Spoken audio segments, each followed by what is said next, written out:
주요소의 이상한 만남. 나는 최근 연인과의 이별 후 어쩔 수 없이 부모님 댁으로 돌아와야만 했다. 그와 나는 보스턴에서 함께 아파트를 구해 살았지만 한 가지 조언을 하자면 사귄 지 얼마 안 된 사람과는 절대 함께 집을 계약하지 말라는 것이다. 그는 내가 알던 사람이 아니었다. 부모님은 매사추세츠 서부에 살고 계신다. 매사추세츠에 와본 적이 있다면 서쪽으로 갈수록 점점 더 시골이 된다는 걸 알 것이다. 나는 도시에서 사는 걸 좋아하는 편이라 이곳이 나와 잘 맞지 않았다. 다행히도 이곳에 오래 머무를 생각은 없다. 새로운 아파트를 구하는 동안 잠시 지내는 것뿐이다. 그래서 예전에 일했던 긴급진료소에 다시 취직했다.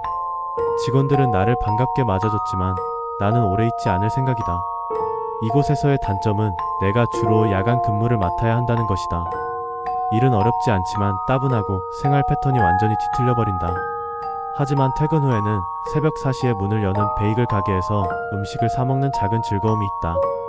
그날도 나는 샌드위치와 샐러드를 사서 집에서 먹을 생각이었다. 그리고 가는 길에 주유소에 들러야 했다. 집으로 가는 길목에 있는 쉘 주유소는 주차장이 굉장히 넓지만 이상하게도 항상 한산하다.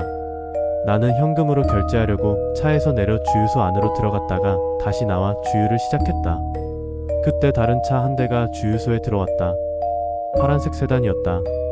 차에서 내린 남자는 나와 같은 방식으로 주유를 시작했다.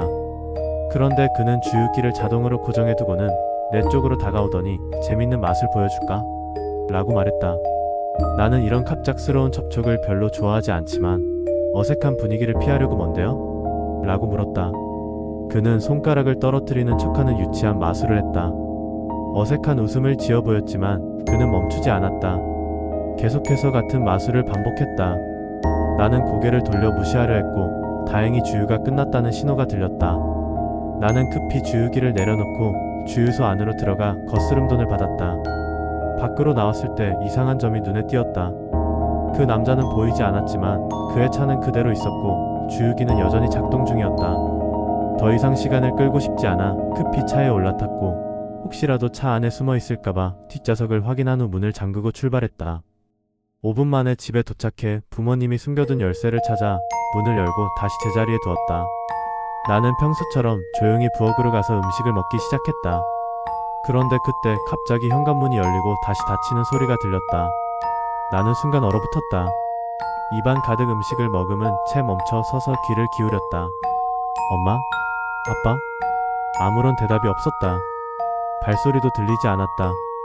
심장이 쿵쾅거리는 걸 느끼며 조심스럽게 현관 쪽으로 가보았지만 아무도 없었다. 이건 분명 이상했다. 나는 곧장 부모님 방으로 달려가 문을 벌컥 열었다. 둘 다 침대에 누워 있었고 내 갑작스러운 방문에 놀란 눈치였다. 누가 방금 집에 들어왔어요. 아버지는 즉시 자리에서 일어나 아래층으로 내려갔다. 나는 엄마와 함께 따라가면서 불안감에 휩싸였다. 아버지는 집안 곳곳을 확인했고 현관문 옆에 두었던 예비 열쇠가 사라진 걸 발견했다. 엄마는 내 부주의함을 타박했지만 나는 이미 공포에 질려 있었다. 아버지는 방 하나하나를 샅샅이 뒤졌고 나는 내가 더 꼼꼼하게 확인해야 할 것 같은 기분이 드러 남아 있었다. 나는 침대 밑과 옷장을 확인했지만 아무도 없었다. 그래도 불안한 마음이 가시지 않아 아래층으로 내려갔다. 그런데 나는 호기심에 식탁 밑을 들여다보았다. 그리고 거기에 그 남자가 있었다. 가슴이 철렁 내려앉았다. 새벽 주유소에서 봤던 그 남자가 우리 집 식탁 밑에 숨어 있었다. 나는 있는 힘껏 소리를 질렀고 엄마도 비명을 지르기 시작했다. 그러자 아버지가 계단을 뛰어 올라왔다. 그 남자는 순식간에 기어나와 아버지와 몸싸움을 벌였다. 아버지는 60대 중반의 나이였지만 그 남자를 놓치지 않으려 안간힘을 썼다. 나와 엄마도 필사적으로 그를 때리고 밀어붙였다. 그러자 그는 결국 우리를 밀치고 도망쳤다. 우리는 즉시 경찰에 신고했고 다행히도 경찰은 빠르게 도착했다. 하지만 그 남자는 여전히 예비 열쇠를 가지고 있었다. 그날 밤 경찰차 한 대가 우리 집 앞에 서 있었다. 아버지는 거실에서 잠을 자며 문 앞에 의자를 하여 문이 열리지 않도록 막았다. 다음날 아침 우리는 현관문에 자물쇠를 교체했다.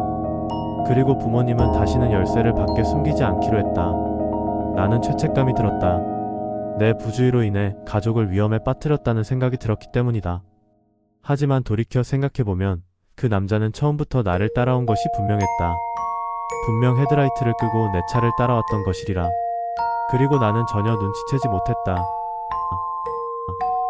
심야 휴게소에서 마주한 남자. 우리는 모두 긴 자동차 여행을 해본 적이 있지 않은가? 몇 시간 동안 도로를 달리다 보면 화장실이 가고 싶어지고 스트레칭도 하고 싶어진다. 그러다 보면 고속도로에 간간히 보이는 휴게소 표지판이 마치 구원의 신호처럼 느껴진다. 어떤 휴게소는 크고 깔끔하며 식당까지 갖춰져 있지만 대부분은 그저 작은 건물 하나 덩그러니 놓여있는 간이 휴게소일 뿐이다. 나는 15시간짜리 장거리 운전을 하던 중이었다. 특히 밤이 깊어질수록 도로에는 차가 거의 보이지 않았다. 그러다 마침내 휴게소 표지판이 보였고 나는 반가운 마음에 차를 그쪽으로 돌렸다. 작은 휴게소였지만 적어도 화장실이 있어서 다행이었다. 주차장에는 다른 차 한 대가 세워져 있었다. 안에 사람이 있는지 확인할 순 없었지만 창문이 짙게 틴팅되어 있어서 보이지 않았다. 화장실로 들어섰을 때 나는 섬뜩한 광경을 마주했다. 한 남자가 구석에서 고개를 푹 숙인 채 벽을 향해 서 있었다. 처음엔 그냥 소변기를 사용하고 있는 줄 알았지만 그는 소변기가 아니라 벽을 마주 보고 있었다. 그 장면이 너무 이상해서 말을 걸어야 할지 망설였다. 그냥 모른 척하고 화장실 칸으로 들어갔다. 그런데 이상하게도 소변이 나오지 않았다. 결국 나는 그냥 변기를 한번 물 내리고 나왔다. 그런데 이번에는 그 남자가 몸을 돌려 나를 정면으로 바라보고 있었다. 그의 얼굴을 보자마자 심장이 덜컥 내려앉았다. 무언가 형용할 수 없는 섬뜩한 느낌이 들었다. 눈빛이 비정상적으로 공허했다. 너무 놀라서 아무 말도 못하고 나는 그대로 화장실을 빠져나와 차로 달려갔다. 차에 타자마자 시동을 걸고 후진을 했다. 그런데 백미러를 보니 그 남자가 천천히 내 차를 향해 걸어오고 있었다. 나는 즉시 가속 페달을 밟아 고속도로로 돌아왔다. 하지만 문제는 여전히 해결되지 않았다. 나는 여전히 화장실이 너무 가고 싶었다. 다행히 20분 후 또 다른 휴게소가 나왔다. 이번에는 차가 한 대도 없어서 안심이 되었다. 나는 급히 차를 세우고 화장실로 달려갔다. 그런데 볼일을 거의 마칠 즈음 누군가가 화장실 문을 열고 들어왔다. 나는 신경 쓰지 않으려 했지만 이상하게도 그 발소리는 바로 내 칸 앞에서 멈췄다. 문 아래로 보이는 신발. 그 사람은 한참 동안 아무 말 없이 서 있었다. 이때 직감적으로 알아차렸다. 그 남자다. 간신히 입을 떼어 안에 사람 있습니다. 라고 말했지만 그는 아무 대답도 하지 않았다. 이제는 확신했다. 그는 날 따라온 것이다. 나는 급히 휴대폰을 꺼내 911을 눌렀고 스피커폰으로 전화했다. 지금 위협을 느끼고 있습니다. 어떤 남자가 저를 따라왔어요. 다행히도 내 말이 들렸는지 그 발소리는 화장실을 떠났다. 잠시 후 경찰이 도착했고 나는 문을 열고 나가 모든 상황을 설명했다. 경찰은 내 차도 점검해 주었고 그 남자는 이미 사라진 뒤였다. 그 후로 남은 여행은 무사히 마칠 수 있었지만 그날 밤의 공포는 아직도 생생하다. 나는 남자다. 이런 일은 보통 여성들에게만 일어나는 줄 알았다. 하지만 아니었다. 이런 일은 누구에게나 일어날 수 있다. 숲속으로 뛰어든 이유. 나는 나와 내 가족이 무사한 것에 감사하지만 이번 일을 겪고 나니 이곳을 떠나고 싶다는 생각이 더 강해졌다. 나는 야간 운전을 좋아하는데 교통체증만큼 싫은 것이 없기 때문이다. 뉴욕, 특히 롱아일랜드의 교통체증은 정말 끔찍하다. 내 동생은 플로리다에 살고 있어서 자주 방문하곤 한다. 하지만 차를 몰고 가면 18시간 이상 걸리는 긴 여정이 된다. 그래서 나는 뉴욕을 새벽 2시에 출발하여 도로가 한산할 때 장거리 운전을 하는 것을 선호한다. 그날도 목요일 새벽 2시에 출발하여 긴 운전에 대비해 던킨 도너츠에서 커피를 샀다. 비행기를 타지 않은 이유는 한 달 동안 플로리다에 머물 예정이었고 동생에게 매번 데려다 달라고 부탁하고 싶지 않았기 때문이다.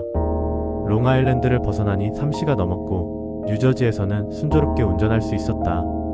뉴욕에서 플로리다까지 가는 길은 일단 뉴욕을 벗어나면 간단하다. I-95 고속도로를 따라 남쪽으로 쭉 내려가면 된다. 하지만 새벽 4시쯤이 되자 슬슬 배가 고파졌다. 그래서 I-95에서 빠져나와 음식점 표지판을 찾아보았다. 웬디스를 발견하고 아침을 해결하기로 했다. 나는 어떤 한적한 뉴저지의 지역으로 들어섰다. 거리에는 가로등조차 없었고 내 차의 헤드라이트 불빛만이 어둠을 밝히고 있었다. 웬디스에 도착하니 주차장에 불이 켜져 있었고 차 한 대가 주차되어 있었다. 드라이브 스루에 차를 대고 기다렸지만 아무도 응답하지 않았다. 혹시 몰라 핸드폰으로 검색해보니 웬디스는 오전 6시부터 영업을 시작하는 곳이었다. 그때 갑자기 창문에서 똑똑똑 3번 두드리는 소리가 들려 깜짝 놀랐다. 오른쪽을 보니 한 남자가 웃으며 서 있었다. 그는 창문을 내리라고 손짓했다. 직감적으로 불안함을 느껴 살짝만 내리고 무슨 일이냐고 물었다. 그는 자신의 차 배터리가 나갔다며 도와달라고 부탁했다. 주차장 구석에 세워진 자신의 차를 가리키며 점프 케이블은 트렁크에 있다고 말했다. 나는 카르마를 믿기에 그를 돕기로 했다. 내 차를 그의 차 옆으로 이동시키고 보닛을 열었다. 그는 점프 케이블을 가져와 배터리에 연결했다. 나는 시동을 걸고 그에게 차를 다시 시동해보라고 했다. 그러나 차는 움직이지 않았다. 몇 분 더 기다렸지만 여전히 시동이 걸리지 않았다. 갑자기 그는 전화를 걸어 스페인어로 낮은 목소리로 대화를 나누기 시작했다. 나는 스페인어를 몰라 대화를 이해할 수 없었지만 뭔가 꺼림칙한 기분이 들었다. 그 후 그는 친구가 몇 분 더 기다려보라고 했다고 전했다. 하지만 그 순간 예상치 못한 일이 벌어졌다. 건물 양쪽에서 2대의 픽업 트럭이 엄청난 속도로 주차장으로 돌진해 들어온 것이다. 나는 순간적으로 상황을 파악했다. 하고 짧게 탄식한 후 황급히 점프 케이블을 제거하고 보닛을 닫았다. 그러나 이미 늦었다. 2대의 트럭이 내 차 뒤를 막아 도망갈 수 없었다. 나는 재빨리 차 문을 잠그고 어둠 속으로 몸을 던지듯 숲속으로 도망쳤다. 숲속을 달리며 날카로운 가지와 돌에 다리를 긁혔지만 멈출 수 없었다. 얼마 가지 않아 무언가에 걸려 넘어졌고 그 순간 나는 몸을 웅크리고 최대한 작게 숨었다. 그들 중 몇 명이 스페인어로 소리치며 숲속을 뒤지고 있었다. 심장이 터질 것 같았고 숨소리조차 내지 않으려 필사적으로 버텼다. 나는 최대한 조용히 숨을 죽인 채 기다렸다. 한참이 지나고서야 그들의 목소리가 점점 멀어지는 것을 느꼈다. 몸을 조금씩 움직이며 상황을 살폈다. 하지만 그때 내 차의 경보음이 울리기 시작했다. 조심스럽게 숲을 빠져나와 주차장을 살펴보니 내 차만 덩그러니 남아있었다. 차로 뛰어가 보니 끔찍한 광경이 펼쳐졌다. 뒷유리가 산산조각이 나 있었고 내 짐이 모두 사라졌다. 가방 속에는 수백 달러어치의 옷과 신발, 액세서리 등이 들어있었는데 모든 것이 도난당했다. 절망감에 눈물이 흘렀다. 나는 경찰에 신고했고 경찰들은 웬디스가 문을 열면 CCTV 영상을 확인하겠다고 했다. 하지만 범인들이 사용한 차량은 가짜 번호판을 달고 있었고 2대의 트럭은 번호판조차 없었다. 경찰은 최선을 다하겠다고 했지만 나는 이미 희망을 버렸다. 내 물건들은 끝내 찾을 수 없었다. 나는 다시 차에 올라탄 채 몇 시간 동안 멍하니 앉아 있었다. 마음은 공허했고 불안감과 두려움이 가시지 않았다. 겨우 마음을 다잡고 다시 집으로 돌아갔다. 플로리다로 가는 여행은 취소되었고 나는 그날의 기억을 절대 잊을 수 없었다. 그 순간 나는 더욱더 강하게 믿게 되었다. 카르마는 반드시 존재하며 그들은 언젠가 반드시 자신들이 저지른 일에 대한 대가를 치를 것이라고.